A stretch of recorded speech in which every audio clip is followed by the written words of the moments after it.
कक्षा 10 के विद्यार्थियों का मेरे YouTube channel TC group classes में स्वागत है। वीडियो प्रारंभ करने से पहले आप सभी से अनुरोध है चैनल को सब्सक्राइब करें और बेल आइकन अवश्य दबाएं जिससे आने वाली वीडियो की लिंक आपको प्राप्त होते रहे।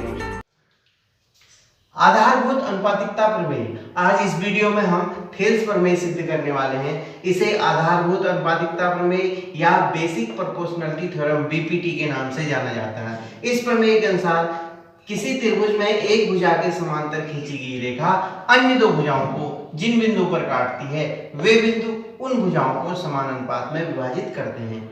याद रखना है, जैसे यहाँ पर एक त्रिभुज एबीसी है, त्रिभुज एबीसी में बीसी के समांतर एक रेखा डीई खींची गई है जो डी और ई बिंदु पर प्रतिच्छेद करती है। तो ये डी और ई बिंदु इन दो रेखाओं को, जो ए बी और ए सी रेखाएं हैं, इन रेखाओं को समान अनुपात में विभाजित करेंगे। समान अनुपात का मतलब होता है इस भाग का इस भाग से अनुपात, इस भाग का इस भाग से अनुपात बराबर होगा, अर्थात AD बट्टे DB बराबर AE बट्टे EC।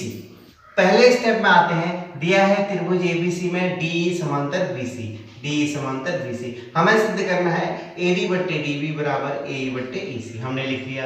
यहाँ पर एक रचना करते हैं, B से E को मिलाते हैं, C से D को मिलाते हैं और एक लंब डालते हैं। D से AC पर DP लंब डाला और E से AB पर EQ लंब डाला, अर्थात ये P बिंदु पर 90 अंश का कोण बनेगा, Q बिंदु पर 90 अंश का कोण बनेगा। अब आते हैं उत्पत्ति में। अब यहाँ पर गौर से देखिए, दो त्रिभुज नीचे की साइड दो त्रिभुज बने हैं। एक त्रिभुज है BDE और दूसरा त्रिभुज है CDE।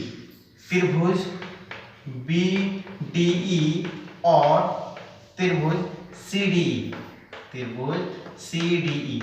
इनको गौर से अगर आप देखेंगे तो ये दो समांतर रेखाओं के बीच बने हैं और एक ही आधार DE पर बने हैं। दोनों त्रिभुज एक आधार DE और समांतर रेखा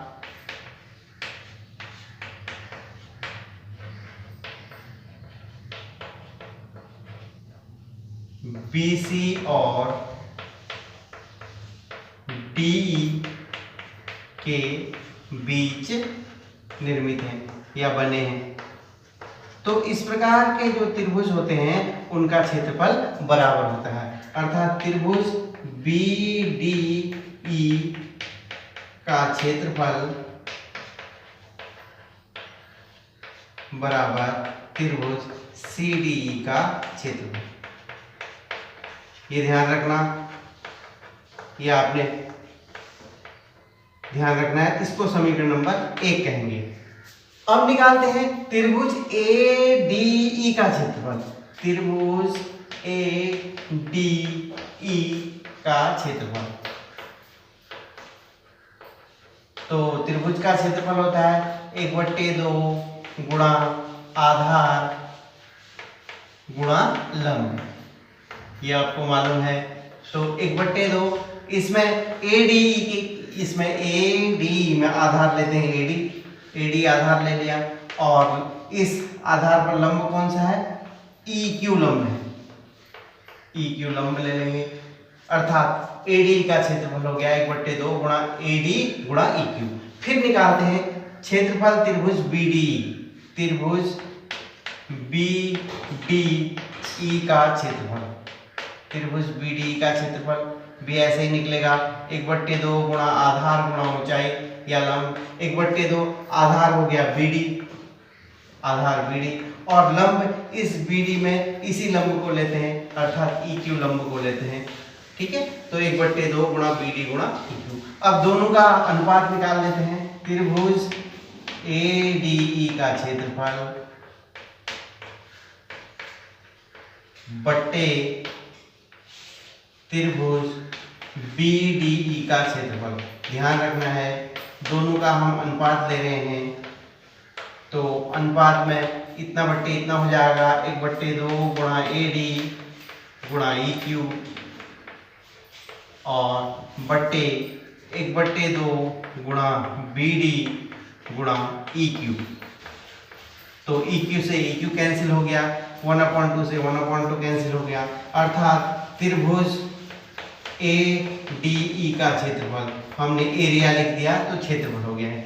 एरिया त्रिभुज ADE बट्टे एरिया त्रिभुज BDE बराबर हो गया AD बट्टे DB, समीकरण नंबर 2 कह लीजिए इसे। अब हम फिर से ADE का क्षेत्रफल निकालते हैं, पुनः त्रिभुज ADE का क्षेत्रफल।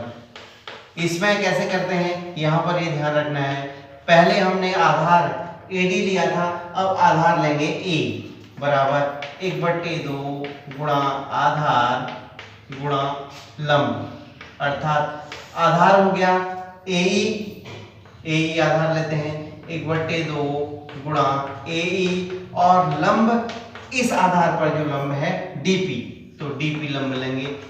इसी प्रकार हम अब इधर साइड वाले त्रिभुज का क्षेत्रफल निकालते हैं, त्रिभुज CDE का क्षेत्रफल, त्रिभुज CDE का क्षेत्रफल। CD दिख रहा है आपको, CD ये वाला त्रिभुज है, अर्थात इसमें भी होगा 1/2 गुणा आधार, इस CD का आधार EC लीजिए, आधार EC लीजिए, और ये लंब हो गया इस आधार पर, इस आधार को आगे तक बढ़ाया है, लंब हो गया DP लंब हो गया। तो फिर इनका अनुपात निकालते हैं, एरिया त्रिभुज ADE बट्टे एरिया त्रिभुज CDE बराबर 1/2 गुणा AE गुणा DP बट्टे 1/2 गुणा EC गुणा DP, इतना बट्टे इतना, DP से DP कैंसिल हो जाएगा, 1/2 से 1/2 कैंसिल हो जाएगा, अर्थात एरिया त्रिभुज ADE अर्थात ADE का क्षेत्रफल बट्टे CDE का क्षेत्रफल CDE बराबर AE बट्टे EC, ये समीकरण नंबर 3 हो जाएगा। इस प्रकार हमें 3 समीकरण प्राप्त हुए, त्रिभुज BDE का क्षेत्रफल बराबर त्रिभुज CDE का क्षेत्रफल, समीकरण नंबर 1। दूसरी समीकरण एरिया त्रिभुज ADE बट्टे एरिया त्रिभुज BDE बराबर AD बट्टे DB, समीकरण नंबर 2। तीसरी समीकरण में प्राप्त हुआ था एरिया त्रिभुज ADE बट्टे एरिया त्रिभुज CDE बराबर AE बट्टे EC, समीकरण नंबर 3 मैंने यहाँ पर लिख लिया। हम देखिए दूसरी समीकरण में जाते हैं, एरिया त्रिभुज ADE बट्टे एरिया त्रिभुज BDE बराबर AD बट्टे DB, ठीक है।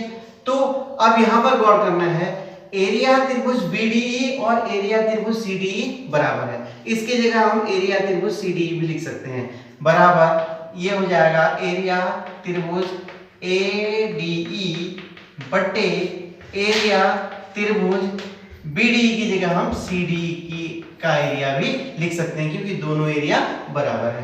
तो इसका मतलब ये हो गया एरिया त्रिभुज ADE बट्टे BDE है AD बट्टे BD, और एरिया त्रिभुज ADE बट्टे एरिया त्रिभुज CDE है AE बट्टे EC।